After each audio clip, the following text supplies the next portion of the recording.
My mom, she was a concert pianist when she was a little kid, and I grew up around music, classical music. So I grew up hearing it and reading about these guys, these great composers. And Beethoven's music always struck me. Always.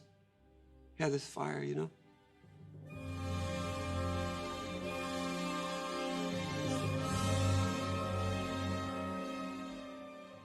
I remember reading the story of him going deaf and pushing himself into self-isolation, and that's where he became himself. And to me, that was, wow. Don't let anything poison your individuality. Be away, break away, and look in, not outward.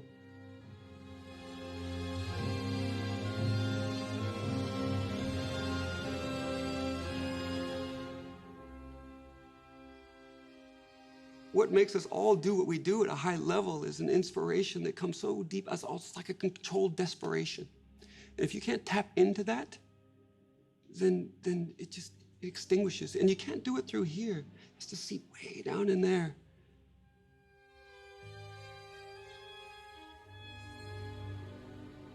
To his dad's benefit, he built Rodney this little space if he'd promised to wear his pads.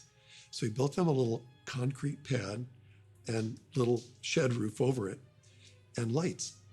So Rodney would go out and he'd skate from 2 to 5 in the morning. That was his time to skate. And he'd go, it was cool because it was super hot. It was so hot and so humid in Florida where they lived that they actually built their dogs an air-conditioned doghouse.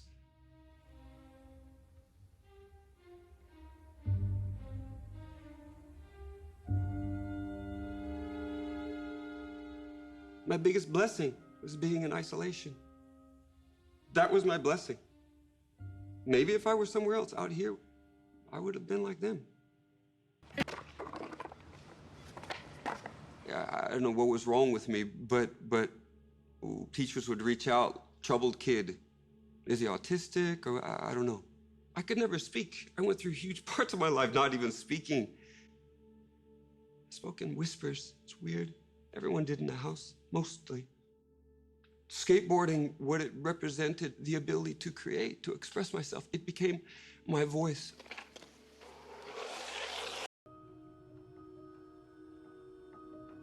This is where it started with me. I was 12 or 13 at the time. 13 years old. Yeah. And at that time, I'd already won a lot of amateur contests. Big fish, small pond, tiny pond.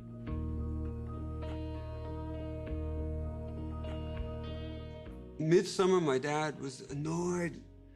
You know, he never wanted me to skate.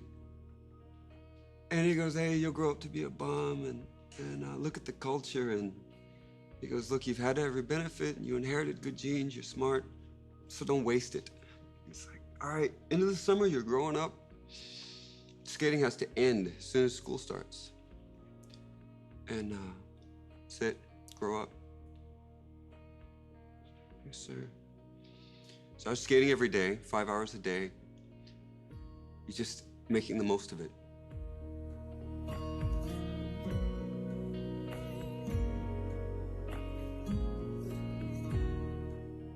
There was a skater that I was sponsoring at the time from Florida named Tim Scroggs, and he called me and said, you must see this 13-year-old kid in Florida named Rodney Mullen. And he encouraged me to bring Rodney out to this contest.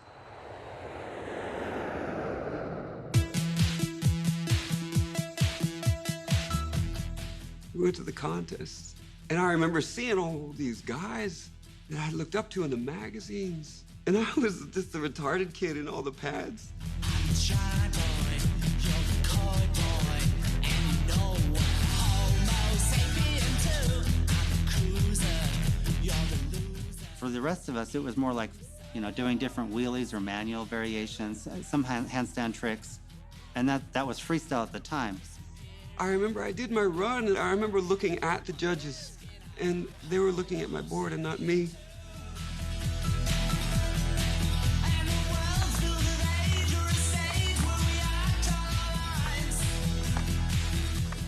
It was on a whole nother level. When I first seen him skate, I couldn't believe what I was seeing. Most people get on a skateboard, they stand on the deck, and they remain on the deck.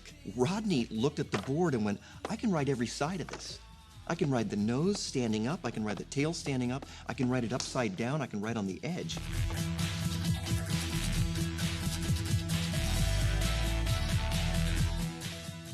So I did my run. So they gave me scores that, whoa, they put me in first place. And I remember driving back and I had this trophy going, I don't think I deserve this, but I did what I did. I did what I meant to do. And in my heart, there was closure. And I was saying goodbye and flew away. And I didn't skate anymore. You stopped. Yeah. And what he says goes.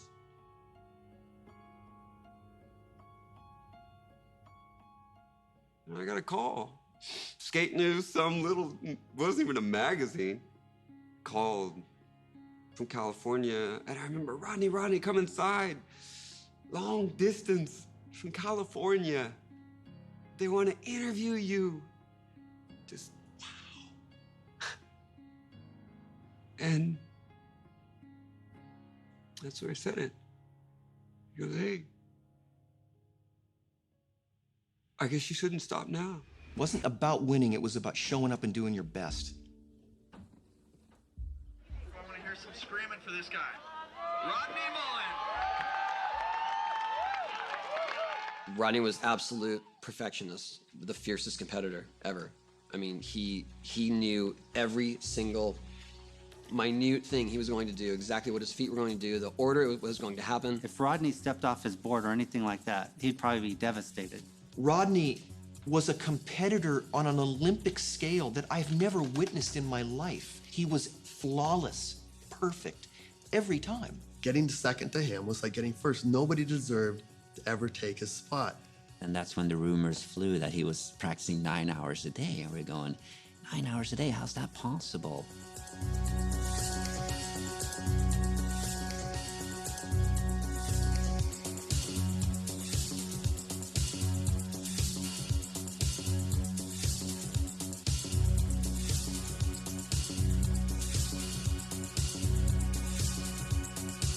When we would go on tour, he would just go out 2 in the morning. We'd, arrive at the hotel. I'm going skating. What the? Okay, dude. We'd wake up whenever to get to the demo and he'd be creeping in. And I'm like, so did you find a place to skate? And he's all, yeah. And I learned a couple tricks too. made some 500 new tricks up, like the next demo, you're like, you just did all these tricks I've never seen you do before. I've been on this road with you for a month. Seems like you're unbeatable. Can you tell us, what's it take to be a championship for yourself? I don't know. Just my mind. Rodney was a really bright, sensitive person, but he was really cowed. I mean, he was almost like a beaten dog, and his nickname was Mutt. He was pretty quiet to himself, introvert. Rodney was fucking crazy, completely, but in the genius way, like the mad genius way, the way, those uber smart people are crazy. You could tell, some historical facts, but he literally couldn't, how do you open this door? He stayed in the corner and did his own thing, and every once in a while he would have this outburst of, we couldn't figure out what was going wrong with him. And I remember traveling with him, one of the many, many tours in the middle of literally nowhere, trying to get to a demo, as always, late probably, I was like, I think I'm sick. I think I'm gonna throw up. What do you, Rod? What do you motion sick? Would you eat something bad? All the above. I'm gonna throw up. So he's doubled over, and we think he's like holding his stomach or he's feeling sick. He's gonna get out, and he, gets out, and we think he's gonna puke or something. He takes off. He fucking takes off down the road, gone, out of sight. Did he have to go to the bathroom, or where did Rodney go?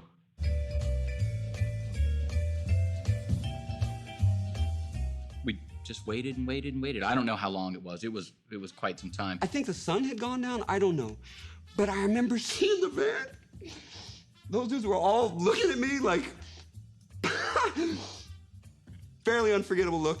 And then Rodney comes walking up. Hey, guys. That Rodney way. Hey, guys. And you're like, hey, Rodney, feel better? Yeah. Okay, we gotta go. Shut the door, and we go. No one said a word. Rodney, to me, was this guy that I couldn't relate to. Tony could relate to him because he's very progressive. My best memories were flying in, going to Tony's, hanging out, seeing what he did. This freakish alien, you know? That's what it was. You know, X-Men. Look at his crazy freaking, we're all mutants. And look at his superpowers. And I would look at him in amazement. Creates this so much more pressure because there's no gratification in winning. There's only upholding something so that you don't lose it. And it is staggering. It usurps the joy of it. It's like a Kafka short story. You build something, but you can't live in the house because you sit around guarding it.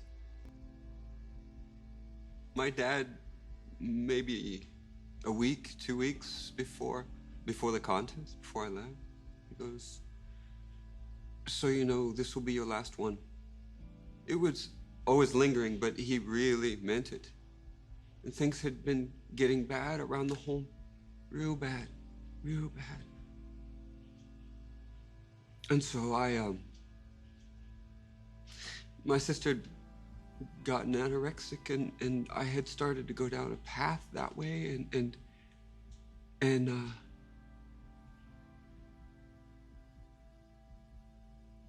I was just mad. And so he just said, "That's it." And he goes, "You're going nowhere in life, and I'm doing this to save you. Stop. I think the skateboarding is making you crazy." And so I couldn't focus. That's the only contest I lost.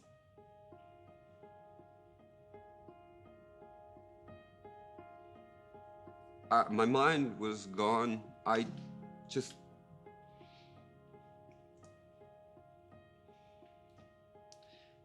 When I came back, having lost, he goes, "You know, I want to see how you bounce back from this. How you handle this is what will define you."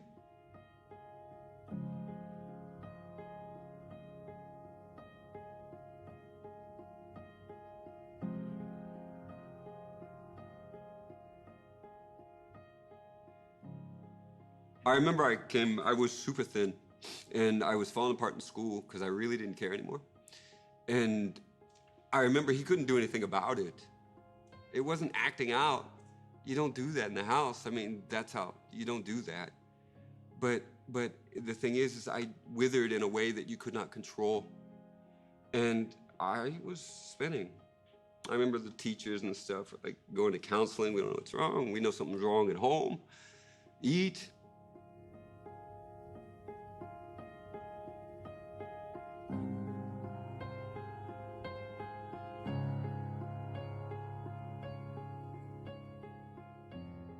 My dad is not some evil man. Like, was trying to do the best he could for what he had with what he had with me.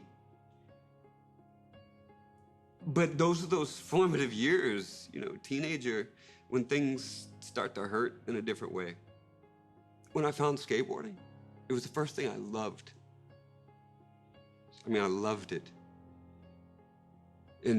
But being pulled away from me hardened something inside of me where nothing mattered.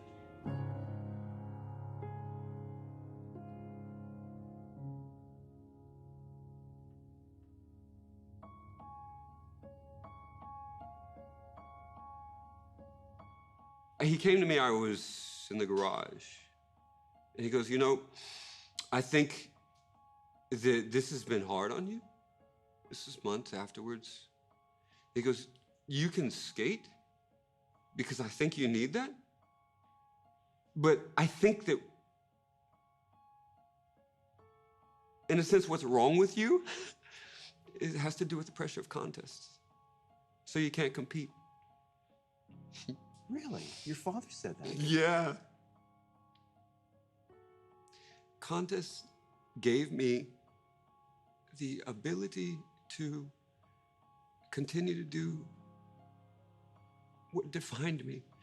But what they came to represent was Don't fail.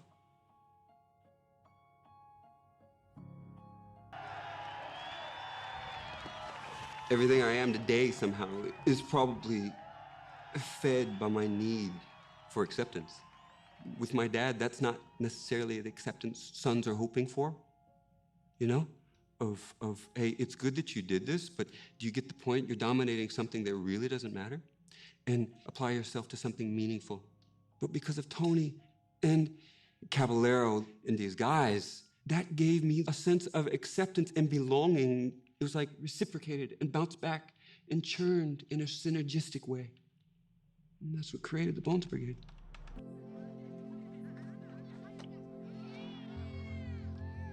I spent a lot of time in the stacks and the libraries, and you're looking at these stacks of unreadable masterpieces that men devoted their lives standing on the shoulders of geniuses before them, Bertrand Russell, Principia Mathematica, and all these things that, who will read those? How will they change society? How do they really factor into things? Me? I was able to contribute with a lot of tricks. Those tricks now have names, and those tricks factor into what everybody else does. In a very meaningful way, I have helped create a vocabulary by which this community communicates. I mean, you can hear people chat, listen to how skaters talk. These are all words and expressions, things that we create. It's our language, but it's also physical. And it helps define us as individuals, how we fit within that framework. It helps define the community itself. And so when I look and I think of the contribution of all these geniuses and the smell and the browning paper of these dusty books that no one will read, I think that I am so rich, and what I have done has meaning. So, I don't know what that answers. Where do we start?